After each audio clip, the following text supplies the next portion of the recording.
Yeah, And because back then, like everything was so limited. There was almost like no R&D, and then if you ever even got stuff, it was usually like imported stuff or used stuff yeah, that you'd was have to get on imported. like right hand drive Japan, and then like back then you're like, am I gonna get this stuff, or like you don't know who they are or what's going on with it, but Yeah, it wasn't just readily available like it and is there today. wasn't there wasn't knockoff stuff. There was very little information shared from like the OGs in Japan doing stuff. So really, it was like you're a pioneer of almost your own craft of your drift car back then. Like Yeah, there were Tyne inner tie rods, with the built-in machine spacer in those, and that was like I remember going to events and it was like, oh, yo, that dude's got Tyne inner tie rods on his car, like sick angle,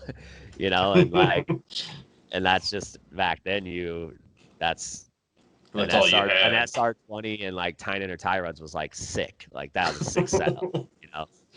That's so funny to think about. Yeah, it was crazy. I mean, because nowadays it's just things have made a Yeah, turn and maybe like for the worse. I don't know. Like it's so there, funny because you go to those like old events back then, or you think about the old events back then, and like it was very little modification. It was very little, uh, just like very stock bodies.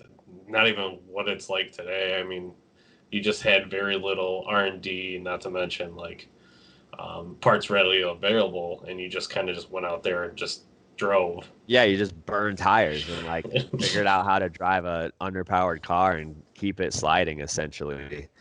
And that's Yeah, a lot of kids I think are missing that these days, and I think yeah, I they're think so just too.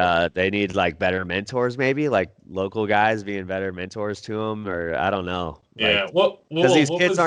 they're not getting seat time, like Yeah, they're building these like insane budget cars and spending I don't know how long, but probably a decent amount of time instead of just like jumping in something that works and just figuring it out from there, and like dudes are building these cars that are damn near undrivable to, you know, amateur yeah. type kids. So it's So exciting to see kids go into it now with like basic cars and shred. Like I see a couple yeah, kids like here and there doing it with like a KA car that's pretty basic and they're out there just chucking it and having a killer time and like they look better than a lot of guys with overpowered cars. And it's yeah, like it's exciting to see that, because yeah. it's like there's steps to it. Like you gotta walk before you can run. So, Oh yeah, I definitely feel the exact same way. Like a lot of people go out there thinking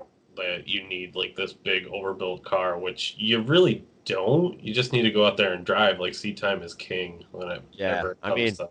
it's obviously exciting to drive something that is fast as hell. Like there's no Yeah, denying that, but when you can't go out there and like, reliably do a track day or a drift event, it's like, man, you're missing out on so much more fun